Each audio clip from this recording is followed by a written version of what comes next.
Bismillahirrahmanirrahim. Assalamualaikum warahmatullahi wabarakatuh. Alhamdulillahi rabbil alamin. Wassalatu wassalamu ala rasulillahil karim wa ala alihi wa sahbihi ajma'in wa ba'd. Saudara-saudariku dimanapun Anda berada, semoga Allah subhanahu wa ta'ala memuliakan, menyehatkan, melindungi kita sampai dengan detik ini kita dapat bersua. Dan lebih dari itu, semoga Allah subhanahu wa ta'ala senantiasa memberikan taufik, panduan untuk menjalani kehidupan di dunia ini agar mendapatkan rahmat Allah Subhanahu wa taala yang bisa kita bawa pulang menghadap Allah pada hari kiamat kelak insyaallah.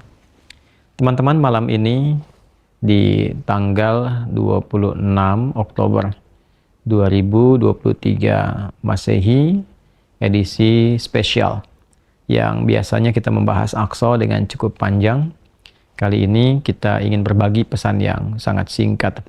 Yang dalam singkat ini kita ingin mengingatkan baik kepada diri saya pribadi dan kepada kita semua tentang satu bagian dari ayat Al-Quran yang kiranya penting kita renungi, yaitu Quran surah ke-81 At-Takwir di ayat ke-26. Saat Allah Subhanahu wa ta'ala berfirman, "Fa'aina tadhhabun?" Maka engkau itu sesungguhnya mau kemana? Ayat yang singkat tapi begitu padat dan sangat mendalam, memberikan satu kesan yang cukup menusuk ke dalam jiwa setiap manusia. Pertanyaan yang datang langsung dari pencipta kita, sesungguhnya engkau mau kemana? Allah sudah menjelaskan mengapa kita diciptakan. Allah sudah memberikan jalan kehidupan bagi kita dan menerangkan konsekuensi di balik pilihan-pilihan yang kita tetapkan untuk menempuh jalan-jalan yang dimaksudkan. Bila benar, resikonya seperti ini. Bila salah, konsekuensinya demikian.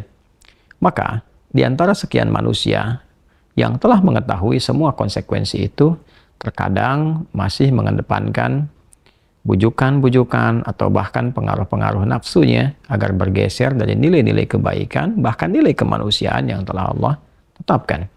Ketika Allah menyampaikan, tidaklah aku ciptakan jin dan manusia itu kecuali untuk menaati aku, untuk beribadah kepada aku. Jadi sifat menjalani kehidupan di muka bumi ini adalah dilandaskan pada kepatuhan kita kepada Allah Subhanahu wa ta'ala. Kepatuhan itulah yang disebut dengan ibadah. Patuh, tunduk, patuh, bahasa Arabnya itu disebut dengan Islam. Jadi Islam dalam pengertian etimologi secara bahasa artinya tunduk, patuh, taat. Orangnya disebut dengan Muslim. Jadi setiap manusia itu konsekuensinya memang mesti patuh, tunduk, dan taat kepada Sang Pencipta, yaitu Allah Subhanahu wa ta'ala. Karena itu ketika Allah menyampaikan di dalam firman-Nya, "Wa ma khalaqtul jinna wal insa illa liya'budun." Tidaklah aku ciptakan jin dan manusia itu kecuali untuk menjadikan seluruh aktivitasnya agar menaati Allah Subhanahu wa ta'ala, dijadikan sebagai ibadah. Jadi kita dari bangun tidur sampai tidur itu sejatinya adalah memetakan kurikulum untuk menaati Allah dalam bingkai ibadah. Dilatih dalam bentuk ritual. Ritual itu untuk mengaktifkan titik spiritual kita, titik roh kita. Segala yang terkait dengan roh disebut rohani. Jadi dalam diri kita ini ada spiritnya, ada rohnya. Dan itu adalah titik latihan pertama untuk mengaktifkan ya titik-titik kebertuhanan. Jadi ketika Allah sampaikan, tidaklah aku ciptakan engkau kecuali untuk menaatiku. Nah, titik ketaatan itu ya disebut dengan titik ritualnya. Ibadahnya ibadah ritual, ya keadaannya keadaan spiritual, itu yang penting kita aktifkan dulu. Itu sebabnya diminta kita sholat untuk mengoneksikan diri kita, mengaktifkan sinyal itu dengan Allah Subhanahu wa ta'ala, dengan Sang Pencipta. Sehingga ketika terkoneksi, terbangun kesadaran dari dalam diri kita sebagai sebuah fitrah. Nanti kesadaran itu yang akan membimbing bagian dari sifat intelektual kita, titik intelektual, ya IQ itu, ya intellectual question. Kemudian nanti titik fisik kita, physical question. Jadi nanti yang menggerakkan adalah titik spiritualnya. Ini yang memberi perintah. Kalau akal itu masih objektifnya normal saja. Kalau dia hanya mengkonstruksikan pikiran, mengolah data, ya, jadi informasi menjadi knowledge. Knowledge itu yang akan diteruskan kepada fisik untuk dieksekusi. Ya, bagaimana nanti lisan bicara? Seperti apa konstruksi bicaranya?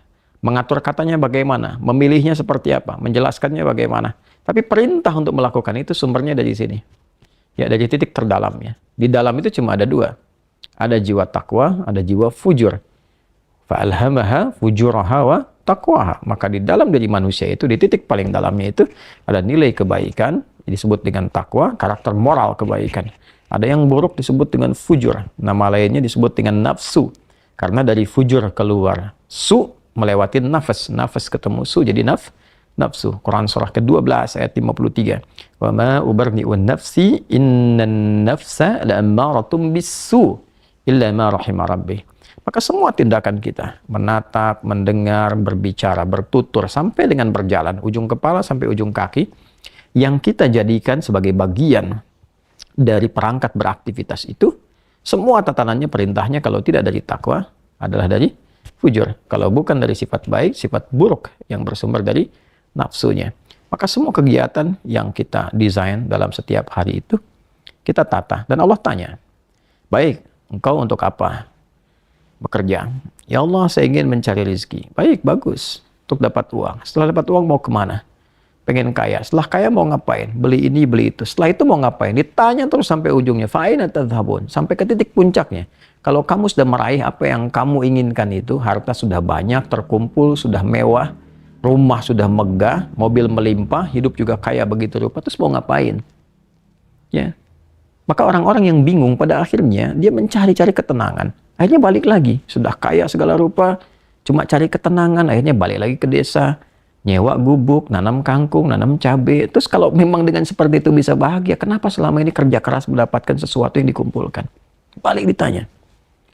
Kamu kedudukan pengen jadi apa? Terus, yang di militer pengen dapat bintang 1, 2, 3, 4. Kalau perlu, jenderal besar, bintang 5. Setelah itu mau ngapain? Mau diarahkan kemana semua itu? Karena pada akhirnya semua bintang akan berguguran. Ya, wafat juga, meninggal juga. Kalau sudah selesai, purna, selesai.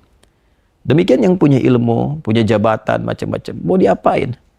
Ya, ketika semua titik itu mencapai pada titik jenuhnya, di akhir itu akan balik kan. Ya, jabatan purna, harta juga jenuh, ya. Nah, di titik itu kita disadarkan. Ditanya, mau kemana? Maka dijawablah dengan jawaban yang sangat mendalam. Inni dzahibun ila rabbi sayahdin. Yang terbaik adalah katakan, saya ini menyiapkan bekal untuk berjumpa dengan Rabbku. Itu jawaban yang paling indah. Ya, jadi kalau ditanya, mau kemana hidup ini? Kata Quran jawab, aku menyiapkan bekal untuk kembali dan berjumpa dengan Rabbku yang telah menciptaku. Dari situlah kemudian Allah katakan, aku berikan petunjuk kalau begitu. Yahdin. Ya, aku berikan petunjuk kata Allah. Jadi orang-orang yang menyiapkan semua aktivitasnya dan dia lakukan untuk Allah, berjumpa dengan Allah, maka Allah akan berikan petunjuk dalam setiap aktivitas kehidupannya. Diberi petunjuk bagaimana mata memandang, telinga mendengar, lisan bicara, sampai kaki berjalan. Sehingga dia betul-betul menjadi pengabdi dari Rabb-Nya yang maha menyayanginya. Pengabdi disebut dengan abdun, jamaknya disebut dengan ibadun. Yang maha menyayangi disebut Rahman, maka disebutlah dia dengan ibadur Rahman. Wa ibadur Rahmanil ladzina yamshuna 'alal ardi hauna wa idza khatabahumul jahiluna qalu salama. Demikian di surah Al-Furqan itu. Itulah puncak yang mesti kita ikhtiarkan dalam kehidupan, yang kita selalu sampaikan dan komitmenkan sejak bangun tidur. Dan kita katakan alhamdulillahilladzi ahyana ba'da ma amatana wa ilaihin nusyur. Terima kasih ya Allah, segala puji hanya milik-Mu yang telah memberi kesempatan hamba menjalani kehidupan. Padahal Engkau telah tahan nyawa hamba tadi dalam tidur. Sesuai ajal Kau berikan kesempatan. Hamba berjanji ya Allah, hamba akan menyebar beraktivitas untuk mencari bekal menghadap-Mu. Saudara-saudariku, sedalam, sejauh, sebanyak kegiatan, aktivitas jabatan yang telah kita kumpulkan, harta benda, pengetahuan, sampai detik ini, apakah betul-betul sudah kita siapkan sebagai bekal untuk bertemu dengan Allah? Atau hanya sekedar mengumpulkan semua itu tanpa arah, yang pada akhirnya bertemu dengan kejenuhan kembali? Renungkanlah malam ini, malam Jumat. Jumat saat manusia pertama diciptakan, diturunkan di surga, mengawali misi di dunia, diwafatkan, dan di titik itu kita akan berpisah dengan dunia. Saat azan berkumandang, nampak jelas seluruhnya. Semoga Allah muliakan kita, Selamat merenung. Allahu Akbar. Allahu Akbar. Subhanakallahumma bihamdika nasyhadu an la ilaha illa anta nastaghfiruka wa natubu ilaik. Alhamdulillahirabbil alamin. Assalamualaikum warahmatullahi wabarakatuh.